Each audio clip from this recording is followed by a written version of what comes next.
ભાવનગર શહેરમાં વરસાદી ઝાપટા. લાંબા વિરામ બાદ આજે સાંજે પડ્યા વરસાદી ઝાપટા. તો ભાવનગર જિલ્લાનો જીવાદોરી સમાન શેત્રુંજી ડેમ 70% ભરાયો. શેત્રુંજી ડેમ 33 ફૂટે ઓવરફ્લો થાય છે. હાલ શેત્રુંજી ડેમની જળ સપાટી 28.8 ફૂટ પર પહોંચી. શેત્રુંજી ડેમ 70% ભરાતા પાલીતાણા તાલુકાના 6 અને તળાજા તાલુકાના 12 ગામને એલર્ટ કરાયા. સૌરાષ્ટ્રના સૌથી મોટા આ ડેમનું નિર્માણ 1955માં શરૂ થયું હતું અને 1965માં બનીને તૈયાર થયો હતો.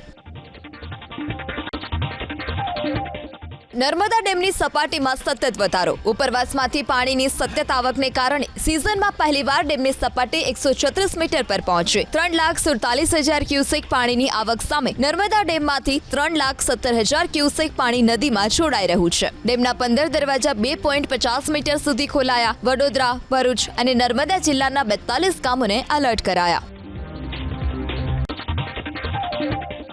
જામનગર જિલ્લો, જ્યાં ઓગસ્ટ મહિનામાં વરસાદે મચાવી હતી તબાહી, જેને લઈ કેન્દ્રની ટીમ આજે પહોંચી જામનગર. જામનગર કલેક્ટર કચેરીએ બેઠક મળી, જેમાં કેન્દ્રની ટીમે જામનગર જિલ્લામાં પાક નુકસાની, રોડ રસ્તા નુકસાની, પશુ મૃત્યુ, પ્રાથમિક આરોગ્ય કેન્દ્ર અને શાળાઓમાં નુકસાની, પાણી વિતરણ વ્યવસ્થામાં નુકસાની, અસરગ્રસ્તોને આપવામાં આવેલી સહાય અંગે સંબંધિત વિભાગના અધિકારીઓ પાસેથી માહિતી મેળવી. बड़ौदा, खेड़ा, आनंद, सुरेंद्रनगर होते हुए हम जामनगर आए हैं. जामनगर द्वारका देखते हुए दूसरी हमारी एक सब टीम है वो भुज कच्छ वगैरह एरिया में भी गई हुई है, वो भी आज शाम को इधर आए.